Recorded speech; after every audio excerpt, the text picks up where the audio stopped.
है film makers and producers and actors जो as a creative लोग हैं, ये लोग मतलब हम लोग रिस्क नहीं ले रहे हैं। जितने हमारे यहाँ पे जो पॉपुलर एक्टर है उनको नीचे आना पड़ेगा कॉस्ट लेके।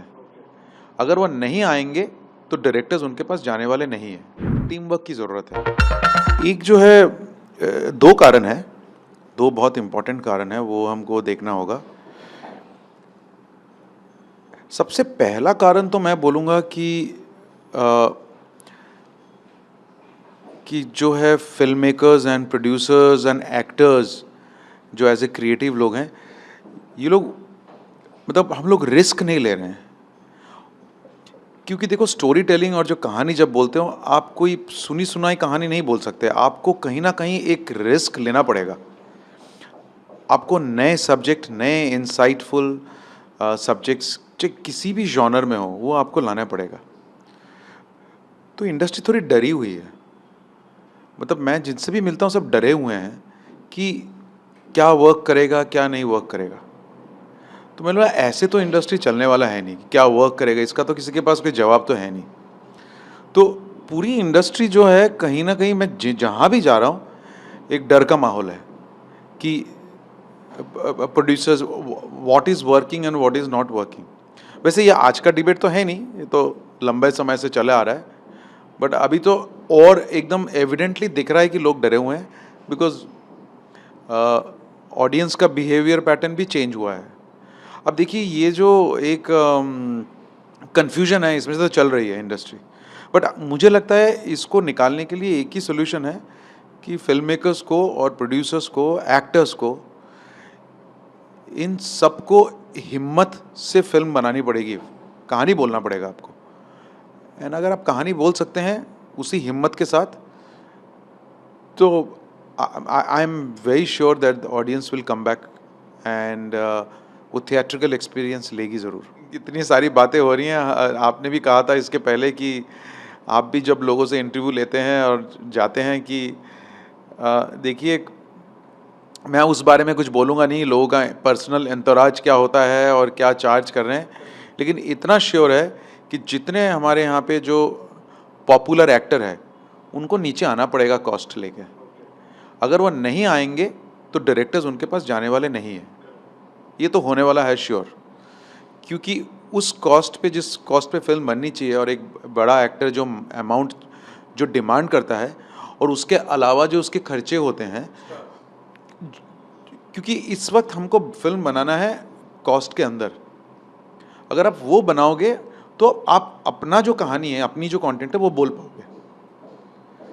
तो वो तभी बोल पाओगे जब उसका कॉस्ट कम हो सकती है। प्रोडक्ट का जो कॉस्ट है, अगर हम इसको प्रोडक्ट मान लें कोई भी, उसका कॉस्ट जो है उसको कम चाहिए करना होगा अगर आप उसको चलाना चाहते हो। मीन्स अगर आप चाहते हैं कि ऑडियंस आके उसको देखे, सो जहाँ ज़रूरत है वहाँ ज़रूर आप एक्सपेंसिव होइए। कोई आपको ऐसा कोई शॉट चाहिए जिसको आपको डायरेक्टर का विजन है कि नहीं, मुझे इस शॉट के लिए मुझे वेट करना है, इस शॉट को मुझे वैसे ही लेना है जैसे मैंने सोचा था, उसके लिए आप खर्चा करें। जो शायद ऑडियंस देखना पसंद करेगी कि अच्छा, हम डायरेक्टर का विजन देखते हैं, क्या किया है इस डायरेक्टर ने। अब डायरेक्टर अगर ये लग जाए कि मैं फिल्म की कॉस्ट कैसे कम करूं क्योंकि उसका पैसा उधर जा रहा है, और काटना शुरू कर दे फिल्म को इधर से उधर से, कॉस्ट कटिंग, तो उसकी विजन कहाँ जाएगी। तो ये प्रॉब्लम तो पूरी इंडस्ट्री डिस्कस कर ही रही है, आपको भी मालूम है।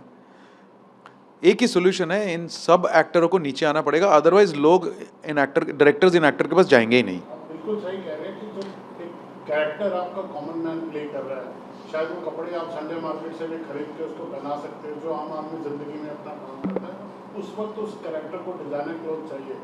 मैंने तो ऐसे भी किया है कपड़ों के लिए। मैंने कहा है अपने घर से लेके आइए, यूज्ड कपड़े हमने मंगाए हैं, क्योंकि कपड़ा दिखने के लिए भी यूज्ड होना चाहिए। कभी कभी कुछ एक्टर बोलते हैं नया कपड़ा लेके उसको यूज्ड बनाओ। मैंने बोला नहीं बस, वो दिखता नहीं है, वो घिसा हुआ दिखता है।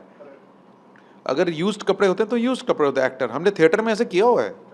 हम घर से जो यूज्ड कपड़े हैं वो पढ़ें, अगर जहाँ नए कपड़े ज़रूरत हैं वहाँ नए कपड़े पहनेंगे। हर शॉट पे तो नए कपड़े नहीं पहन सकते। ऑफ कोर्स ऐसे आप पैसे बचाते हो, और ऐसे पैसे बचा के फिल्म की कॉस्ट कम करते हो आप। मैं आपसे मिलने का मेरा मकसद भी ये था कि मुझे याद है आपने विकी डोनर बनाई थी और बहुत कम बजट में उस फिल्म को बनाया था। बहुत कम, मतलब सोच भी नहीं सकते। मुझे याद है दिल्ली में 30 दिन एक फार्म हाउस पे शूट किए थे और आयुष्मान अपने कैरियर स्टार्ट कर रहे थे जी। और शायद वो शादियों में जो कैटरिंग होती है वैसे कैटरिंग का इंतजाम करके, मतलब वो ना कोई सुपर एक्सपेंसिव फूड आ रहा था, ना सुपर लग्जरी होटल थे, जी। ना कोई ऐसी गाड़ियाँ उसमें यूज हुई, मगर कंटेंट अगर अच्छा है, अगर राइटिंग अगर अच्छी है, मेरे ख्याल आप उसी फिल्म के विनर थे। लेकिन मैं नीरज जी आपको बताऊं, ऐसे करते हुए भी, ऐसे कॉस्ट कटिंग करते हुए भी सब लोग खुश थे, करेक्ट करेक्ट, वही मैं बोल रहा हूँ। अनहैप्पी नहीं थे कोई, मतलब है ना। पब्लिक भी खुश है, मेकर भी खुश है, आर्टिस्ट भी खुश है। जी, अनु कपूर जी के साथ हम लोग कर रहे थे। हम लोग सब बैठ के वही गार्डन में पुराने स्टाइल से खाना खाते थे, टेबल लगा है, जी। नो वैनिटी वैन्स की, हाँ सब रहने सी, चले। इसमें एक टीम वर्क की ज़रूरत है। हाँ, तो ऐसे माहौल में जस्ट ओनली डायरेक्टर नहीं, आपके जो एक्टर्स हैं, प्रोड्यूसर्स हैं, राइटर्स हैं, सो हर डिपार्टमेंट को एक साथ में आना पड़ेगा कि हाँ बॉस, हम इस फिल्म को बनाना चाहते हैं और इसको हम इस कॉस्ट में बनाना चाहते हैं। अगर हम लोग बोलते हैं, अगर प्रोड्यूसर बोलें कि चलो हम इस कॉस्ट में बनाना चाहते हैं, तो सबको सामने आना पड़ेगा उसके लिए। कोई एक डिपार्टमेंट अगर उसमें से लीप कर जाए तो आपकी कॉस्ट ख़त्म हो जाएगी वहाँ पे। और हमारे यहाँ पे सबसे ज़्यादा कॉस्ट जो है उल्टे जगह जाता है। लेकिन हमारे साथ ऐसा नहीं हुआ है। हमने जितने भी फिल्में बनाई आज तक, मैंने मी एंड रॉनी ने जो बनाए हमने फिल्में, हमने कॉस्ट कहीं ऊपर नहीं जाने दिया, जिस वजह से हमारी कंप्लेंट्स भी कम है। और हमारे पास एक्टर भी ऐसे ही आए हैं जिनको मालूम है कि हम लोग ये राइजिंग सन की फिल्म्स कर रहे हैं, शुजित दा के साथ फिल्म कर रहे हैं, इसमें कॉस्ट ज़्यादा नहीं होगा फॉर श्योर। और हमारा यूनिट भी ऐसा है, कोई दिखावे वाला यूनिट आपने देखा होगा, हमारे यहाँ दिखावे वाला है ही नहीं कोई चीज़। हम लोग काम से काम मतलब रखते हैं, शूटिंग करते हैं और चले जाते हैं। इस वजह से हम लोग अभी भी अपने तरह का फिल्म बना पा रहे हैं हम लोग।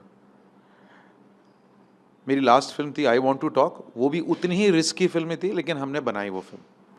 आपने पीकू बनाई बच्चन साहब के साथ, दीपिका पादुकोण के साथ, और वो करने के बाद फिर आप जाते हो आई वांट टू टॉक करने, जो अभिषेक बच्चन के साथ वीडियोस पे। Abhishek is a very good actor, but उनकी फिल्में बहुत अच्छा व्यापार नहीं करती।